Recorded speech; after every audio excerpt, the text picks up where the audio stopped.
So after leading for a vast majority of the game, the Hamlet suffer a late defeat. How did you see that one, Paul Barnes?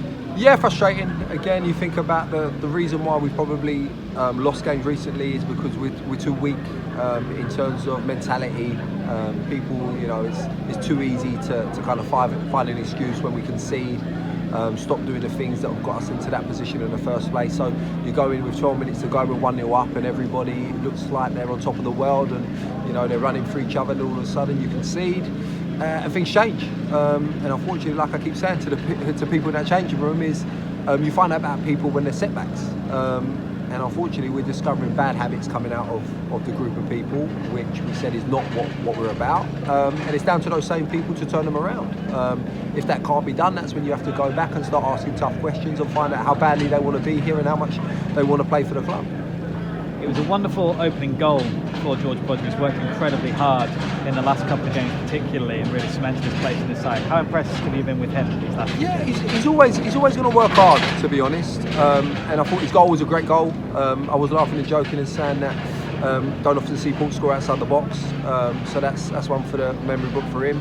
But again, you look at the display in terms of it's about contributing on a whole, in and out of possession, digging in. So again, you're going to have boys that have done well, but it's no point doing well for parts. Everybody affects the outcome, myself included. So you look at it and think, have we done enough to affect the outcome? And we haven't collectively, because we've crumbled in that 12-minute spell. We've been weak, not been strong enough to come together and kind of fight back against those tough times in the period of that game. And ultimately, Eastbourne have come here and picked up 3 points when I thought we was at least, I think we were deserving of 1. But that's football. That's football. We learn about the people in the group now. In these kind of times, you learn more about them now because, like we just said in the changing room, over December when we go unbeaten at Welling not too long ago, everybody's each other's best mate, slapping each other on the back, saying how wonderful they are.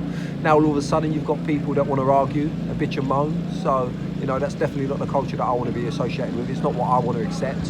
So again, there's some honest conversations that to come on Tuesday next week, and I think we come together and we start finding out about people now who really wants to be here. How do you change that culture in the short term when you've got big games coming up? Obviously, how do you address that? Again, you go back and you keep letting people know, because I think I've kind of outlined it quite clearly.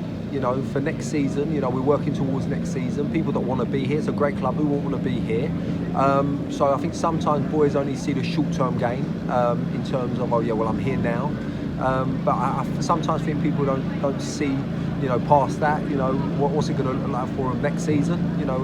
What are the kind of people that are going to come across as? And I say all the time, I'll be consistent. I'll stick to my principles. I'll stick to that culture that we want to put in place. And it's up to people to take that on the chin, because let's be honest, some people may keep bouncing along and being in the same inconsistent environment. Again, I've said to boys that they're more than welcome if they wanted to turn around and say, what, it's ain't for me, I don't like the way you do things. They're more than happy to go up the road.